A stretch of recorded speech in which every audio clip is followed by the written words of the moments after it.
What's up, y'all? I don't know why I did twos. I mean, I like peace.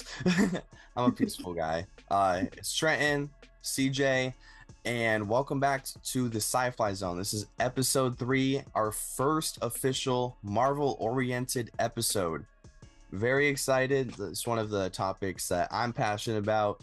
CJ has gotten very passionate about Marvel in the last few years, and it's been very cool to see his progression and like learning the lore and different things and his takes on stuff. Because personally, I've been into Marvel probably for close to 10 years now, and CJ's been watching Marvel stuff like for probably since he was a kid too, but like the MCU and its lore, if you really want to dive into it, it's like it's very detailed, very nitty-gritty, multiverse, comics, what's canon, what's not canon, like there's so much different stuff. And so in terms of that, me and CJ have been getting into that a lot more recently, especially since in preparation for this podcast and this episode in particular. So today we're going to be discussing the fairly new released movie by Marvel Studios titled Thunderbolts Asterisk. And that asterisk is because it is now officially titled The New Avengers. So there will be spoilers in this episode for the New Avengers, the mid and post-credit scenes of the New Avengers, any available information currently on the upcoming Fantastic Four movie, as well as Avengers Doomsday, and any brief discussions of previous but relevant projects to today's topics. So yeah, with that being said, CJ, how'd you feel about the Thunderbolts? I thought it was great, man. I really enjoyed the movie. I thought it was a lot of fun. I feel like with these last couple movies coming out and in the lead up towards Doomsday and Secret Wars and the movies we got coming out in the future, it really it's starting to feel like the hype is starting to come back. It's becoming a really big deal again. It's cool to be a Marvel fan again. It's great. It was, I think, around the time, like probably around Infinity War and Endgame was probably the last time that probably Marvel's peak, a lot of people would say. And then after that, I know a lot of people like kind of burnt off of Marvel a little bit, but it's really exciting now. It's with Thunderbolts coming out, Fantastic Four coming out pretty soon. It's a great time to be a Marvel fan. Yeah, for real. And it seems like lately, like the past couple of years, like with every project, like you'll see people, Marvel is back, Marvel's dead, Marvel's back. Is Marvel back? Where are we? Like, was Marvel ever good in the first place, or were we just high on nostalgia? It just seems like with no one can really figure out how they feel about it, unless you're one of the extremes. And in that case, I'm pretty extreme on the supportive side. Like I'm obviously willing to be critical, and see things for what they are, but it's like supporting the MCU right now is kind of like being an Angels fan. Yeah. You know what I mean? Like, we know later on in the years, if we do the right steps, we're gonna have something great. Yeah. Right now, you just gotta trust the process. Totally. That's exactly the phrase I was gonna say. Yeah. And I compared to like I've seen bad movies. Like I've seen movies where like, dude, turn this off. Like, this is terrible. And like, I've never had that with a Marvel movie. Yeah. At least in the main timeline. Yeah. Like you got Madam Web and etc. But so the New Avengers, they got Bucky Barnes, also known as the Winter Soldier, Ghost, Yelena, Black Widow's sister, Red Guardian, John Walker, also known as US Agent, and Sentry, who's currently just Bob. But he'll eventually become Sentry again because of Doom and his brigade of villains he's gonna have attacking everybody. Yeah, he better turn. What was that? He better turn to Sentry. They're gonna need him. Yeah, or even worse, he'll be the Void. Yeah. I mean, I feel like, imagine, I just thought of a scene in my head right now. Like, imagine the Void comes out and Doom is like, oh, that's weird. So he goes in, and then he makes the void go into the void because he's so afraid of doom. He's like the void becomes like more afraid than the void itself. Yeah, he like breaks him. Yeah, basically, like he sends the void into like his own pocket, like when Spot fell into himself. Yeah. In Across the Spider-Verse. Mm-hmm. It's like the void will void into himself, and he's just void. Yeah. Yeah, totally. I don't think that's crazy at all. I mean, they sort of set up in the Thunderbolts movie, because obviously the void works as, how would you describe the way that the void works? I would say it teleports you to a pocket dimension. Yeah. That encapsulates your worst fears or memories. Yeah, totally. Trauma is the theme I see in the scenes of people in the void. Yeah. And they set it up in the Thunderbolts movie that, I mean, Bob has his plenty of trauma. He's got a lot of trauma in his own life, and so part of his deal is fighting back against that, and like being strong enough to like work through it. And if he goes up against somebody like Doom, somebody that powerful, you could totally see how he can like take control over Void and what he could lead the Void to do, and I think they set that up with the Thunderbolts movie, with how he's been dealing with his own struggles. And he's not a very secure or like consistent presence. Yeah, I mean, he, like, and not to diss him, or he's not doing it on purpose, but the meth addict. Yeah. I could imagine, like, I guess a more articulated version of the scene that I was talking about, maybe, or a more realistic version, where like Doom could convince Void that there's nothing Void can do to beat Doom, so he should just send everyone else into the Void to spare them from what Doom will do. And then everyone's like, no. Yeah. Doom trying to like convince him that them being in the Void would be better than what he is gonna do. Yeah, totally. Yeah, so, and I just want to highlight some instances where the members of the Thunderbolts were able to improvise, adapt, and overcome certain situations, just because, like, obviously in the marketing of the movie, they weren't, like, they're not the strongest guys. They're not the strongest band of heroes. Like, Yelena said, what do we do? Punch and shoot? Like, so, just knowing that they were able to take down someone like Sentry in the Void. I just want to highlight, some ways how they were able to, like I said, improvise, adapt, overcome, so Yelena's bravery, to just walk into the Void, like not even just like metaphorically speaking, with her to like admitting to being lonely, making mistakes in the past, and viewing herself negatively, but continuing to work anyway. And also, like, in a literal sense, with her going in the pocket dimension to like not only face her demons, but help Bob fight his as well.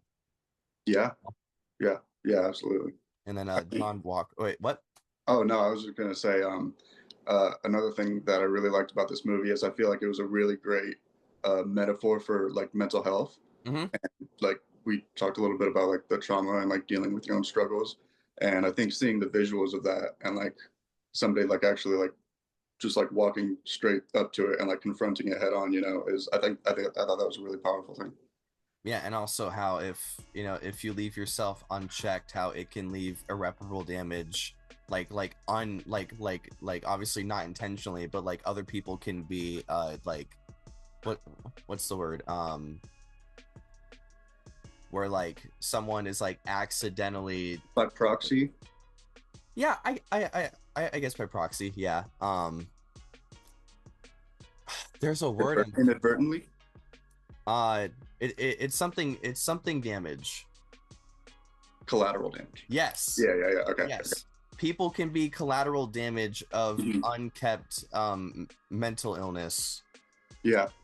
you know, and like again, not that it's the people with mental illness fault, like it like that's the like the basis of mental illness, like they're not doing it on purpose, it's just it's how they currently know how to behave. Yeah. So and you know, yeah, and you know, you could either like what Yelena did, you can confront it and you can work on it, or the opposite of that, if you like just completely ignore it and you try to pretend like it's not there, what kind of effects is that going to have on you? You know, how is that going to affect you and the people around you, right? Yeah. And you know, another great example is John Walker. You know, he got a lot of character like expanding on his character in this movie, like in his scenes in the void where his son, you know, was crying out for him, and he was just doom scrolling, you know, reading articles about how he fell off. Yeah. You know, but yet, you know, he continues to realize that he belongs in situations where he can save people, because, you know, every time a cry for help has been called, regardless of the external situations, he's been there to put his body on the line, even for just a single person. Yeah, absolutely. He had some great character development in this. Not gonna lie, I wasn't a huge fan of him in Falcon and the Winter Soldier. Yeah, of course. Of course. Yeah, that was part of the thing, you know. But that's what makes his character so interesting. Yeah, absolutely. I also like that that term you used, doom scrolling. Not sure if you did that on purpose, but I didn't. Yeah, I noticed that right away. I didn't, but that's a very good coincidence. Yeah, Red Guardian, he also another fun character, you know. Yeah. Obviously he's mostly comedic relief. Yeah, I kind of wish he had his shield, his classic shield in the movie. That would have been cool. But regardless, he did still play a very important role, because you know, he helped Yelena get through her own mental turmoil by him admitting that he was scared of how Yelena viewed him, and he distanced himself from her because of that. And he's, you know, he admitted that because Yelena accused him of not being there for her. He said, well, I was scared of how you viewed me, and I was distant because of that. And he apologized. And he also in turn helped Yelena realize that she's always been a leader type of person. Like he said, you know, when you were on the Thunderbolts soccer team, which is where the name comes from, he said you wanted to be the one that everyone can rely on if they made a mistake. And she was like, you're right. All right, come on, let's go. So he's like, all right, you know what? Like, girl, you're not defined by your mistakes. I like, when I look at you, I don't see your mistakes. I see the girl who perseveres and becomes a leader no matter what. And even Yelena, when she walked right into the void, and obviously he thought she died, you know, initially, but he was like, no, you know what?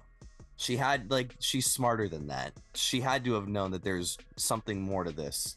And because he trusted her, he was able to go into the void himself. And then because he trusted her, she was able to get the external support to help Bob. Yeah.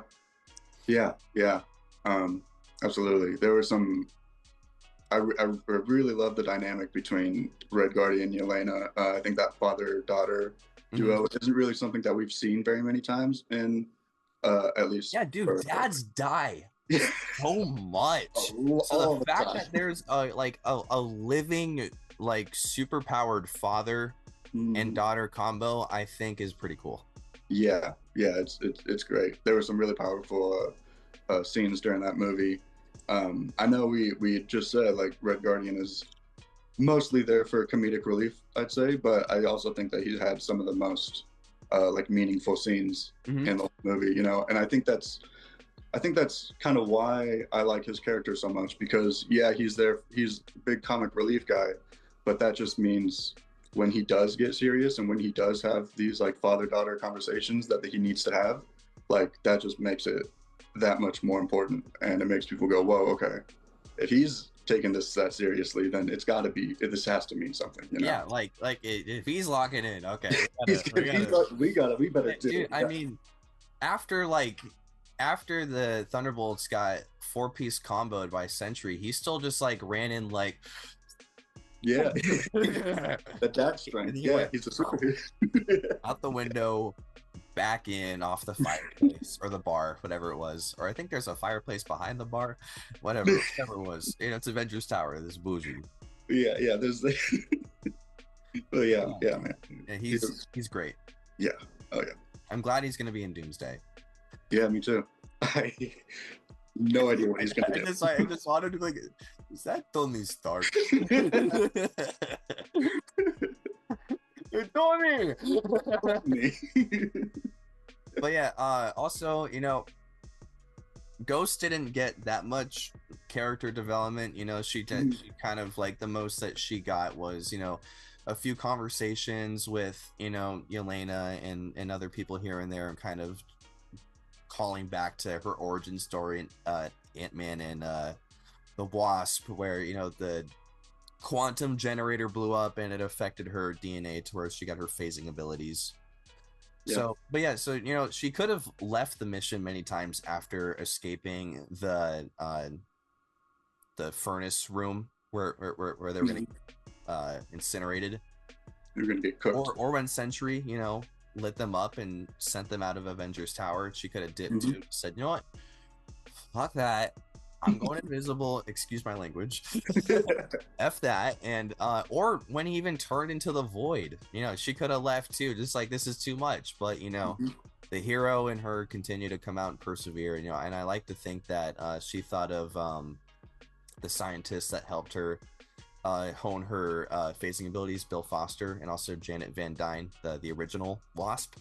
I like to think that, you know, the people who helped her handle her phasing abilities that would have inevitably killed her, like, were the reasons that she ended up continuing to be a hero. And I kind of wish they dove into that, you know, like, she was like, you know what, they were heroes, they helped me, I should be a hero too.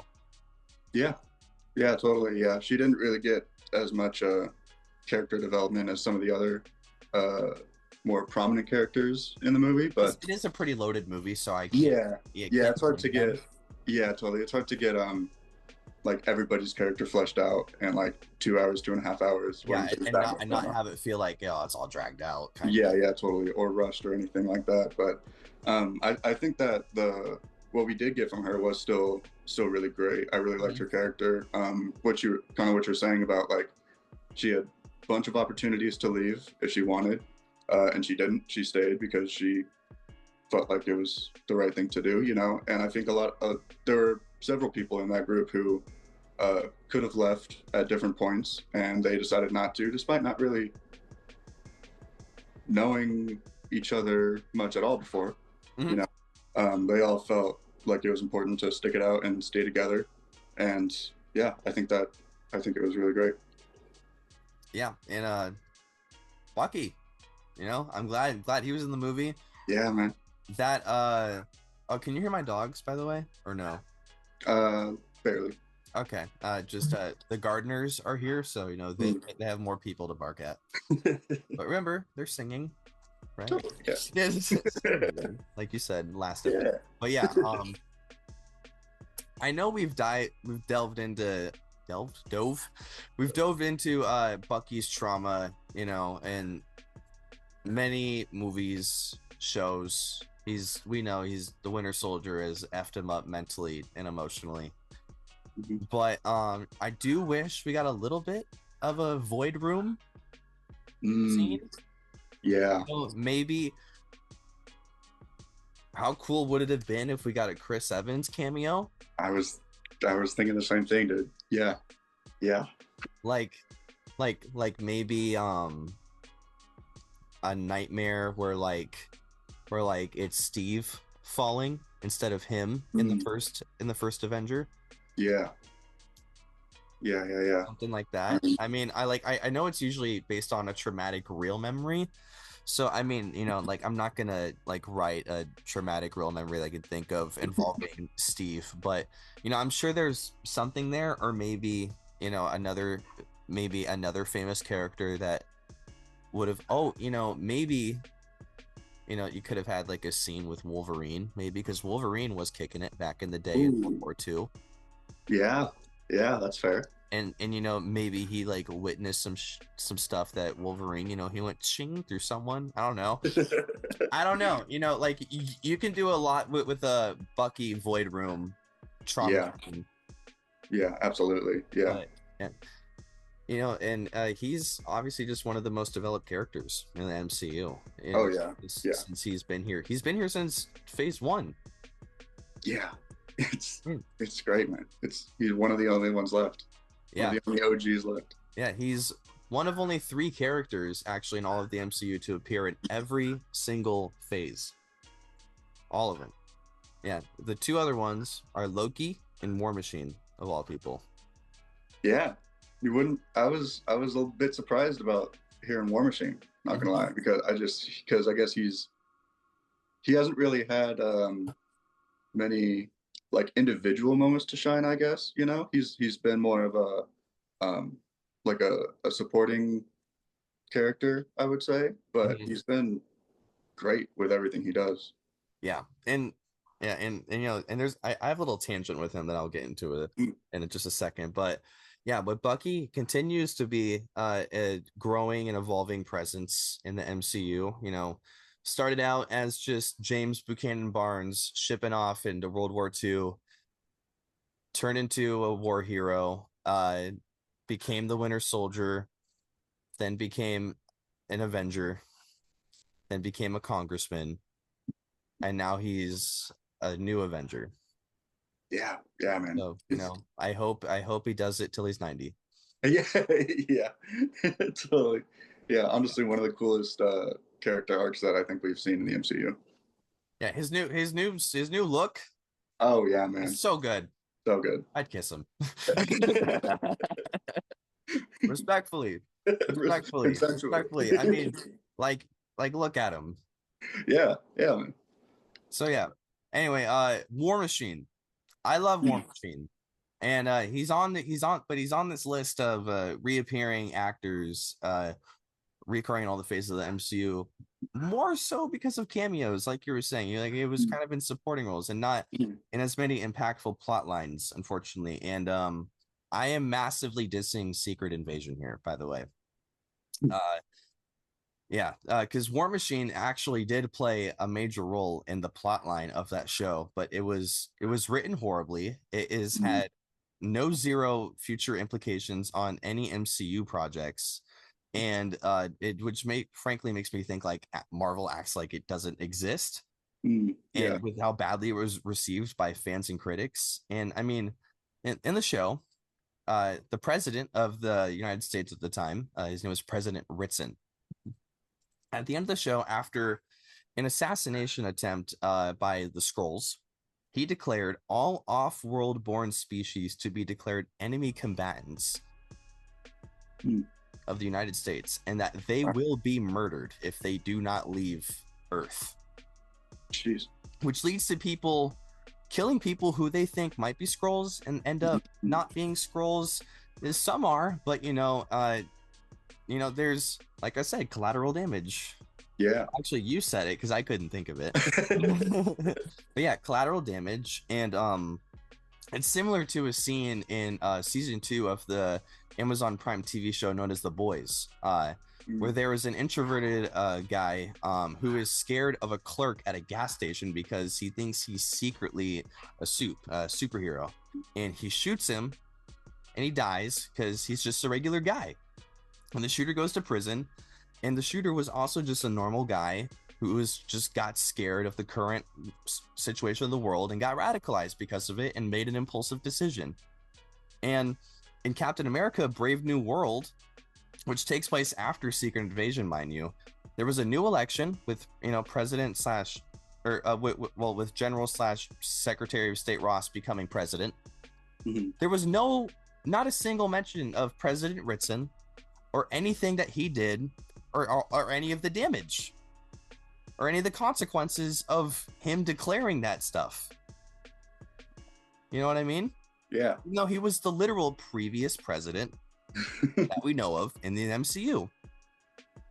So, and they could have, with how many rewrites Captain America 4 went through, they could have had a line or a visual So, we'll see like what plot points from that will carry over into the future, outside of scrolls showing up here and there. But yeah, just with War Machine again, sorry, I thought that was just a weird thing that they, just never followed through with War Machine.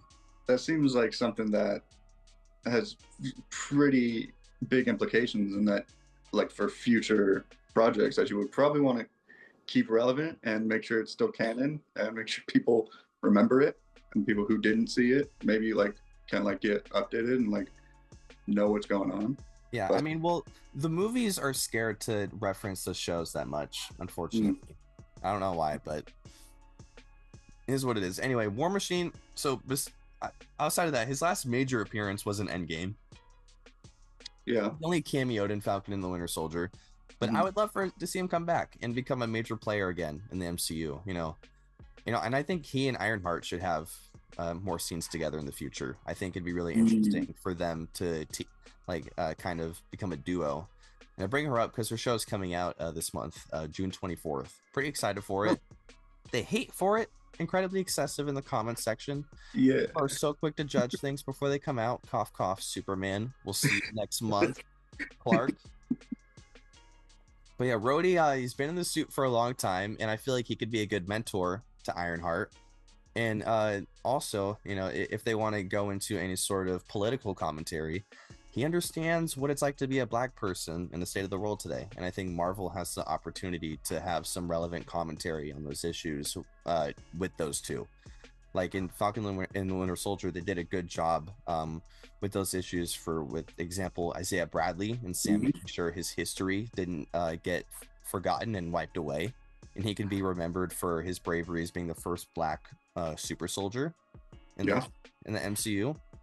He doesn't have to hide from the government he doesn't have to hide from the government anymore either, which is pretty cool. I'm happy Sam gave him the opportunity to just live his life again.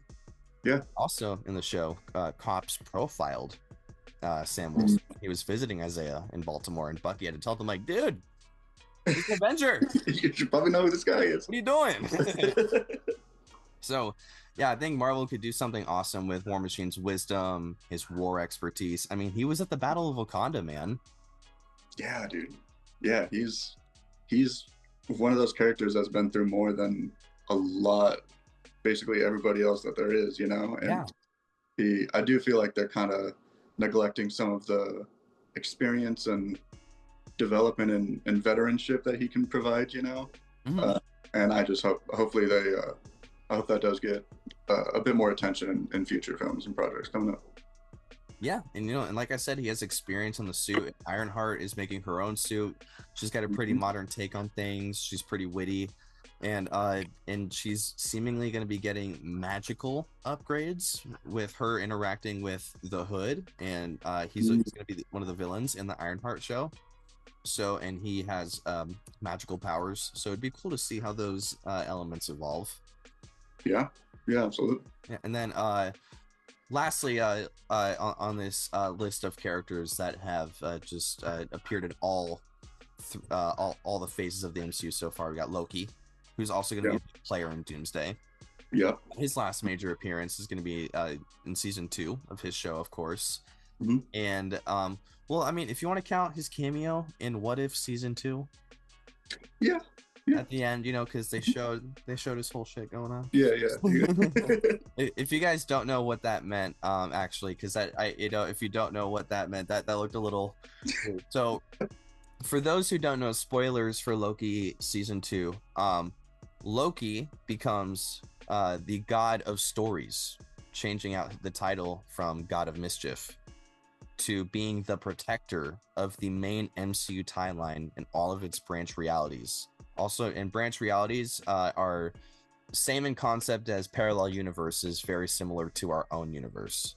So we should see what impact Loki's going to have in Doomsday, considering his power that he finds himself wielding, Yeah, absolutely. It's going to be a lot of fun to see what he does. He came a long way, too. Actually, yeah, I was just going to say, the last couple of interactions he's had with some really powerful people, Thanos, that didn't really go well for him. And he's come a long way. So we'll see. We'll see what happens. Yeah. So to wrap up Thunderbolts, just the movie, I thought its message was great. Like you were saying, the best. I took the message as the best way to leave or move on from the void or your trauma is with the support and help of the people who care about you. Yeah. Yeah. And that manifested through the Thunderbolts as a team helping Bob from becoming the very thing that he hated about himself, that he wanted to destroy, and helping him realize that he doesn't need to fight alone and that he is more than what the void convinces himself to be. Yeah man, yeah, that support system that we saw play out is, I mean, it was really great stuff. I loved a lot of what I saw from this Thunderbolt movie. Yeah. And so moving on from that, the credit scenes. Whoa.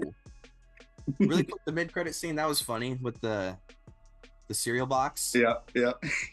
Red Guardian got his wish. Yeah, he's on the cereal box. It's official. But yeah, so in the post-credit scene, the very important one, we see the new Avengers as a team again. They're still kicking it, but this was not directed by the director of the Thunderbolts. Directed by the Russo brothers. Yes, it was. Right, who directed, as you may have known, Infinity War and Endgame, amongst other Marvel projects. And they directed this scene, and it was on the set of Doomsday, directed on set. Yeah, right. So yeah, and we also see a time jump of 14-month time jump from the end of the Thunderbolts movie. And the new Avengers have renovated Avengers Tower into their headquarters now. And Yelena is upset that Sam copyrighted the Avengers name to distinguish the new Avengers from what he believes the Avengers are supposed to be and who's supposed to be on the roster. I think it's crazy that 14 months have passed and they haven't come to an agreement and become a unified team yet.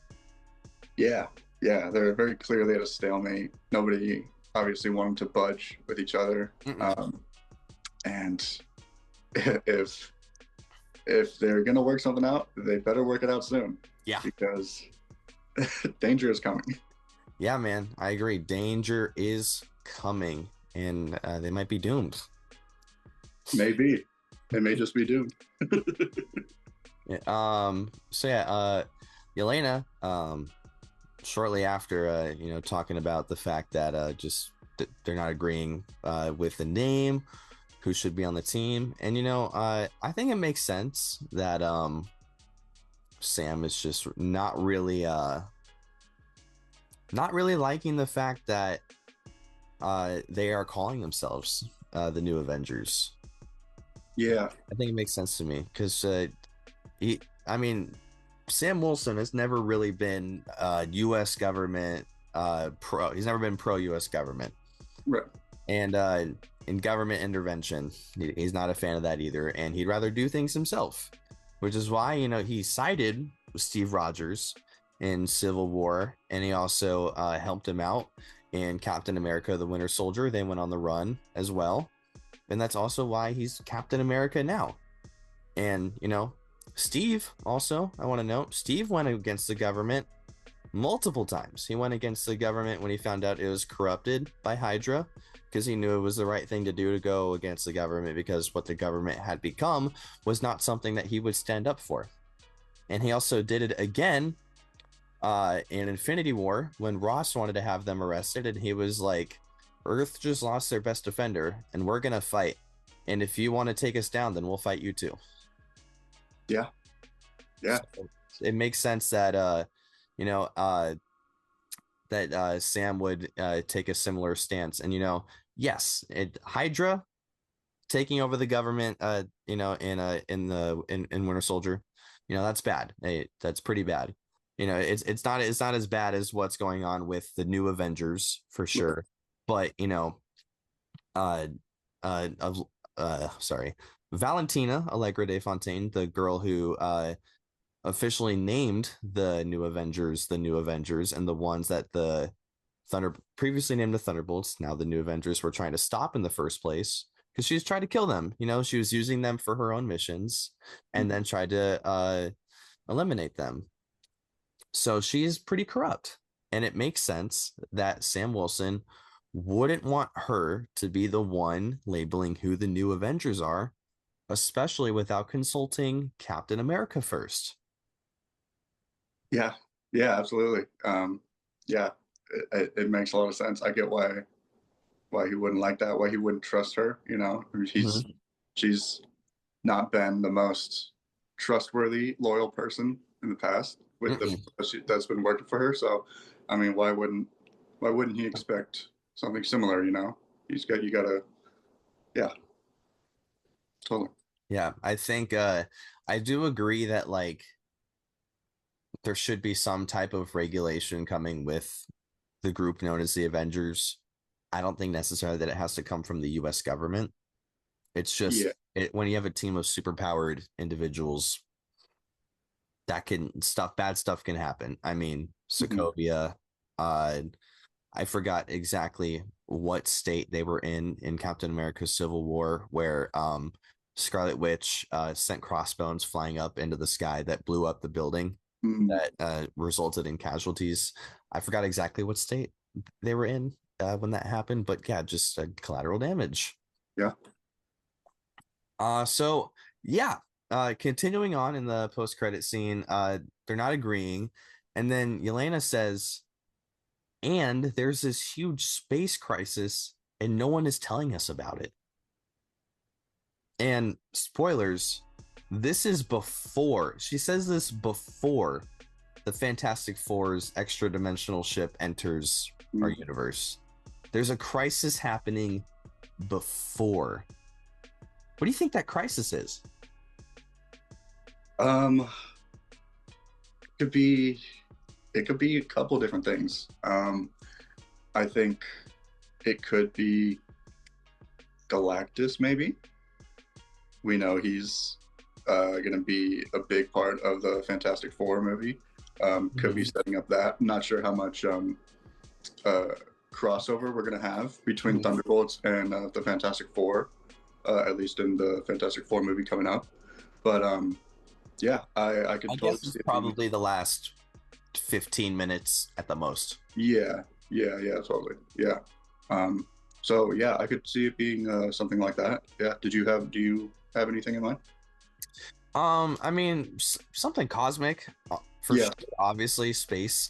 But maybe during the ship's travel, there was something like before it got there, that there was something that happening during its travel that created just anomalies in like our atmosphere or something like that, because like they're entering our atmosphere from their space gate portal. Yeah.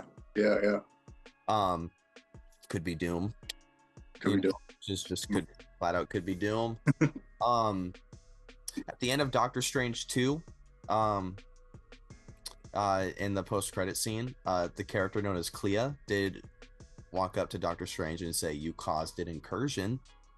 For those who don't know what an incursion is, that is when one Earth from a universe, just any given universe, and another Earth from another given universe, the border that separates them, the border that separates their realities, fades away, and they enter the same plane of existence and collide into each other, destroying both entirely. Which is going to be the general premise, at least in the comics. It was for Secret Wars. Well, depending on what year it is, because that wasn't the case in the 1984 Secret Wars, but in the 2015 Secret Wars, it was all about incursions. So my guess is probably incursions. Yeah, I can see that. Makes a lot of sense. And fun little note here. The ship was labeled as an extra dimensional ship, not an interdimensional ship. and I want to make note of that, because the difference is inter means between. So an interdimensional ship, in theory, should travel to any branch or like I said, parallel reality to the sacred MCU timeline. It's like when the Avengers time traveled in Endgame back to the first Avengers movie, or when Thor went to grab the Reality Stone on his homeworld in Asgard, that took place just before the events of Thor 2. That's interdimensional travel in the context of the MCU sacred timeline. So just going back in time and space to an event that's already happened or will happen in our timeline within the bounds of our universe. An example of extra dimensional travel would be like Deadpool coming from the Fox X-Men universe into our timeline, or Tobey Maguire's Spider-Man, or Andrew Garfield's Spider-Man coming from their universe into Tom Holland's Spider-Man universe, our universe. So, to put simply, since it's an extra dimensional ship, the Fantastic Four are confirmed coming from a different universe, from a different time. Yeah. Which is crazy. So sick, dude. Yeah. Really cool stuff going on. So, knowing that the Fantastic Four are going to be entering our universe and joining the battle, who do you think is going to be joining the fight? Do you think that that people are going to be joining the new Avengers with Red Guardian, Yelena, Bucky, or do you think more people are going to lean towards joining Sam's team in his Avengers, or do you think perhaps some people may just end up joining or making their own team based on like circumstances and will just join on at a later point in the fight maybe? I'm gonna go with the second option. I think I could see Sam Wilson rallying together some people that he's going to need. If he can't come to an agreement with the new Avengers, he might just have to get his own group. There's a couple people I could see joining him. Obviously, number one that came to my mind would be Joaquin Torres. Yeah, I mean, he basically said, "You're gonna be in the movie, bro." Yeah, pretty much. Like the Avengers need to be reassembled, and they're gonna need us. You're in the movie. Totally. Yeah. They've already had like, and they put his name on the chair too. Yeah. He got the chair. They fought, like Sam and Joaquin fought together. That was when Joaquin Torres got really hurt, fighting for the Celestial Island and the adamantium there.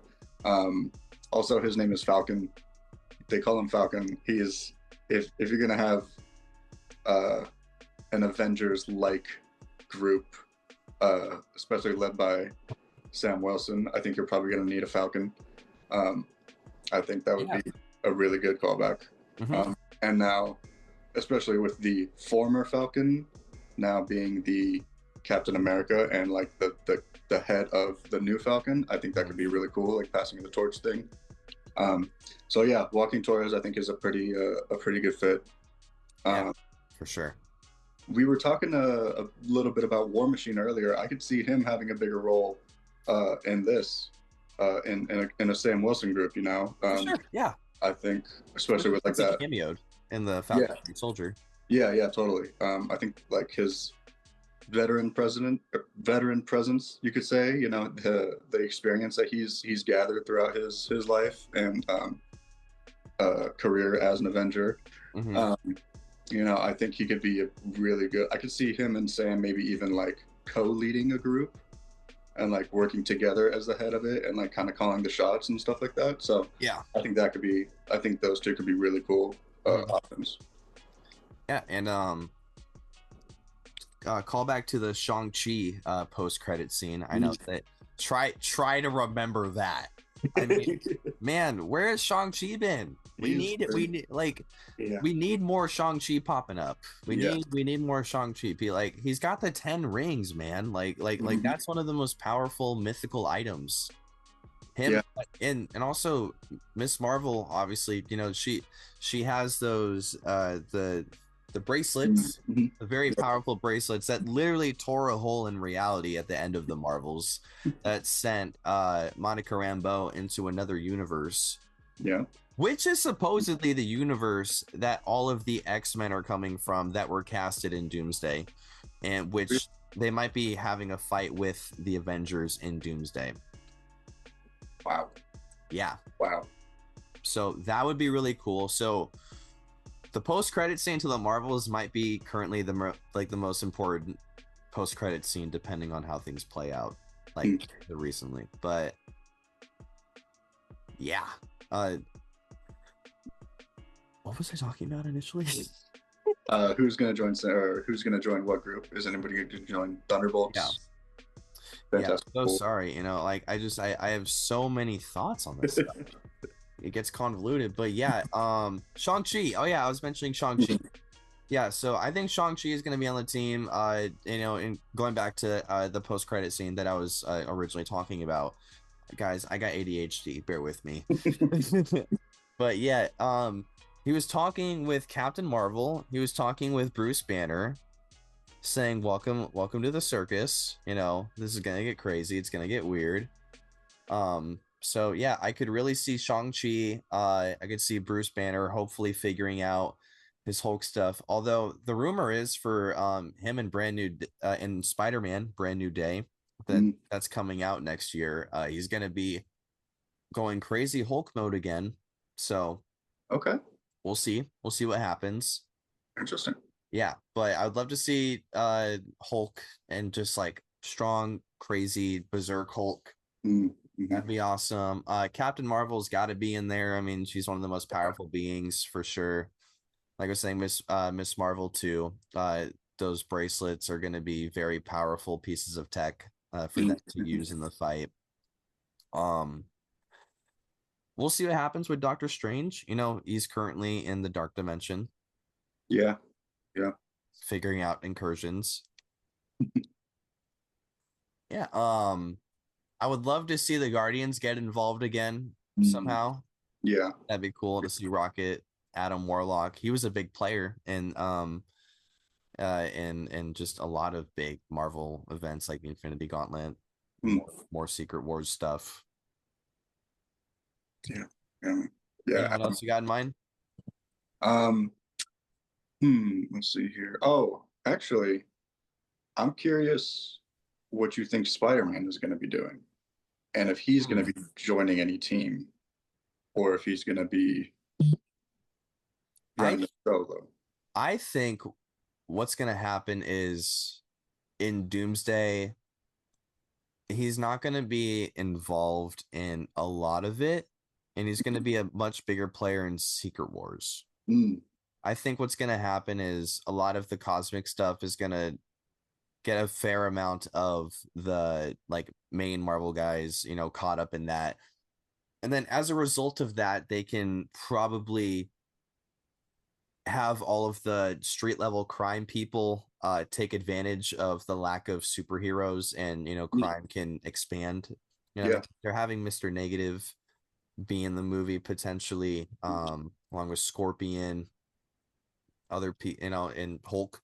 So I think that would be cool. And then at the end of the movie, reality is just gonna break entirely, and then Battle World is gonna get formed. And for those who don't know, Battle World is where the Secret Wars comics take place, and Battle World is the accumulation of many different parts of many different Earths that were taken from Doom, because there were a bunch of incursions going on in all the universes. So he took pieces of different Earths and threw them all together and created Battle World, where he was God Emperor Doom, and rewrote reality and made everyone believe that he was the leader of the universe and he was God. And Sue Storm was his wife. Reed Richards, nowhere to be found. And the only person that remembers anything that's going on is none other than Miles Morales. Wow. And he's the only one that remembers what life was like before Battle World.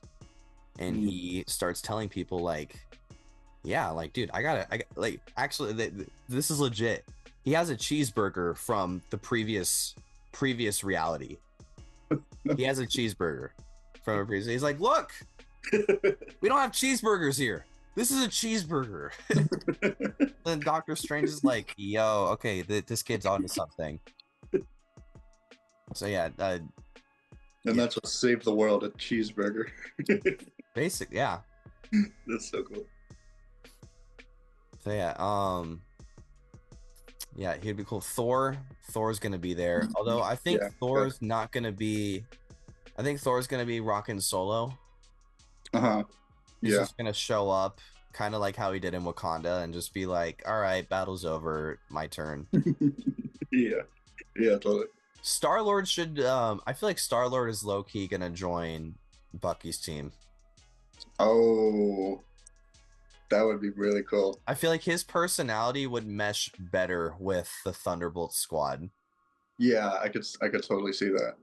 Yeah, because he was a Ravager, dude. He's never conformed to anything. And like, yes, I understand that like they are a government team, so like why would he go to that? But I just feel like his personality would mesh better with them, because I don't know, I feel like I guess I'm more so intrigued in the banter that they would have.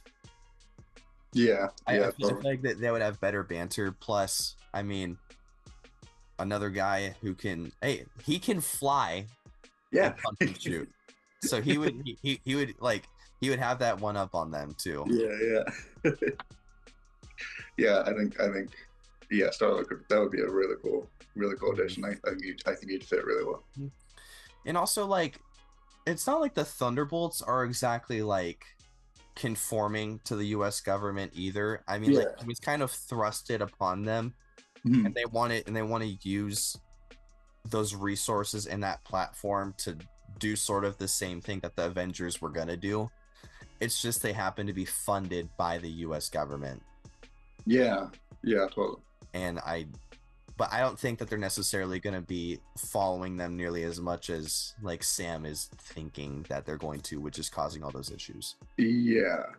I don't really view the new Avengers as like, well, they like you're saying, they work with the government. I don't view them as like government property or like government shills or anything like that. I still feel like they're very separated from that level of like authority. Yeah. I think Ant-Man and Wasp would be Sam Wilson. Yeah, he was on their team for Civil War, so I thought about Ant-Man as well. Apparently there were also some there's been some fan theories going around about how he could be a member of the group as well, so I think we might be onto something. That'd be cool. I hope Hawkeye's in there, just having fun, shooting arrows. Yeah. Like maybe he can have another USB arrow type of moment. Yeah, that'd be God, dude. That'd be cool. Yeah. For those who don't know, he had an arrow with a USB plug-in as the tip, and he shot it into a computer to put a virus in it. So good, man. I don't know how they I don't know who decided to put that in the movie, but props to them. Yeah. Any of the Eternals? Do you think his half the team got taken by Arishem, the giant celestial guy? Remember? He's Earth right now. Yeah. Because Earth was supposed to be destroyed, but the Eternals saved the world. But now he's like, I don't know, I might want to destroy it still. Yeah. I could see the Eternals being a part of it, especially with whether it be Galactus or probably Doom more so, if he wants the adamantium on the island. I could see the Celestials like coming in and trying to, do their like defend it from, I guess, I could see them being involved. And did you mean the Eternals? You said Celestials. Oh yeah. The Eternal. It's Celestial Island, right? Yeah. Okay. The Eternal. Yeah. No. Hey, the names are very easy to interchange. Totally. Similar kind of vibe. Yeah. America Chavez needs to have a big role in this too, because for her, she's the only, as of right now, the only person who can travel the multiverse, as in going to different realities. Like she can go to the Fox X-Men universe, she can go to Toby's universe, Andrew's universe. She can do it. She's the only person who can do it without using technology. She's the only person who can do it from a magic-based ability without causing incursions. Yeah. Because traveling to a different universe is what causes incursions, because the longer you stay, the longer you are breaking the fabric of that reality because you're not supposed to be there. So she's the only person who can travel and stay for as long as she wants and leave no effect. So because of her ability to do that, she has to be an important character. Yeah, absolutely. Yeah.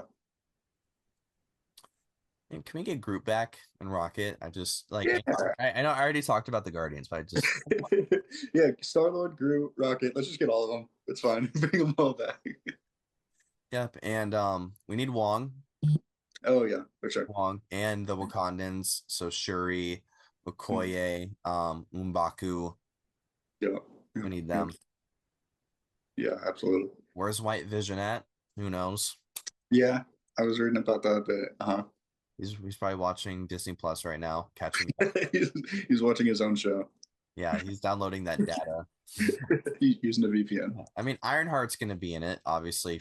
There's no way she's not going to be in it. Totally. I think Ironheart's probably, like, I mean, since we were saying like War Machine's probably gonna be a Sam Wilson team. Yeah, totally. Oh yeah, Ironheart going to Sam Wilson's team as well. Who is that? There's like a few more groups, aren't there? Is Moon Knight in a group? In the comics, he's in a group called the Midnight Suns. Yeah, okay, that's what I was. So they got like Ghost Rider, Knight. Oh, that would be so cool, man. Yeah, it would be really cool. One of the witches that was in Agatha all along, the actress who was bald. I forgot her name in the show, but her character in the comics was also part of the Midnight Suns. Oh. So she could be a recurring character to come back. Although I just don't see them fighting Doom. I mean, the only person I can see fighting Doom in that group that makes sense narratively is Moon Knight and Ghost Rider, which they're casting for Ghost Rider, so that's probably gonna and they're scared to even talk about Moon Knight, which pisses me off. Oh, they're scared to talk about him? I mean, they're not gonna make a season 2. He hasn't been in anything since. Yeah, true. Yeah. And everyone, a lot of people like the show. I thought it was cool. I need more Moon Knight. And Oscar Isaac, the guy that played him, is gonna be in Doomsday, I'm pretty sure. Although I'm pretty sure he's gonna be playing Apocalypse. Ooh. The mutant. That would be pretty cool. I pray that movie is not going to be convoluted. Oh, you know it will be. But not like to the point where it's like, you know. I think they're going to do a good job setting it up, hopefully. I feel like a lot of it's not going to be a lot of like introducing new characters or villains during the movie and then like having the climax in the same movie, you know. I think it'll work. I mean, they've been putting so much like commitment into these next movies coming out that like you have to assume they're trying to do everything they can to make it as good as it can be, you know. Yeah. And it's gonna be a 4.5-hour movie, but you know that's besides the point. They can make it 6 hours, bro. Yeah. I'll take an intermission. It's fine. We can have like a little break in between. Yeah, dude. So yeah, I think that covers everyone generally, for the most part, in regards to who could be potential members for the future team. Realistically, for Sam's team or the new Avengers. Yeah. So I think so next week We'll be talking about Superman for sure. We'll be talking about the new DC universe that's going to be coming out, and just how we feel about that. Because we're not only a Marvel show here. We're talking about anything sci-fi in general, anything of intrigue. And the new DC universe is going to be a big player in the box office and just in in the lore of pop culture. And it's just going to be awesome. And I'm really excited to see the DC universe get another chance after I don't want to call it the failure of the Zack Snyderverse, but I'm happy to see a new take and a new take under the lens of James Gunn, the director of Guardians, Suicide Squad, etc. Scooby-Doo. Can't forget Scooby-Doo. My favorite superhero. Yes. Yeah, man, it's exciting stuff. There's a lot going on. It's a good time to be a sci-fi fan. Yeah. And also on Sunday, this will be before the Superman discussion and DC Universe discussion. On Sunday, we will be reviewing our Wednesday MLB predictions that we made, as well as more important topics and notable events that happened throughout the week since Wednesday. We'll be going over those on Sunday. And yeah, thank you again for tuning in. We really appreciate you watching. If you stuck through this far, please drop a like, a comment, subscribe if you haven't yet, as we want to make this a very big focus in our lives. It's something we can really commit to. We're very passionate about this, and we want to involve more budget, more time. That would be awesome, and turn it into just the best thing that it can be. And yeah, we just want to make a great community here. So yeah, thank you guys for watching, and we will see you soon. And this has been the Sci-Fi Zone, where the multiverse meets a 7th inning stretch. Have a good day.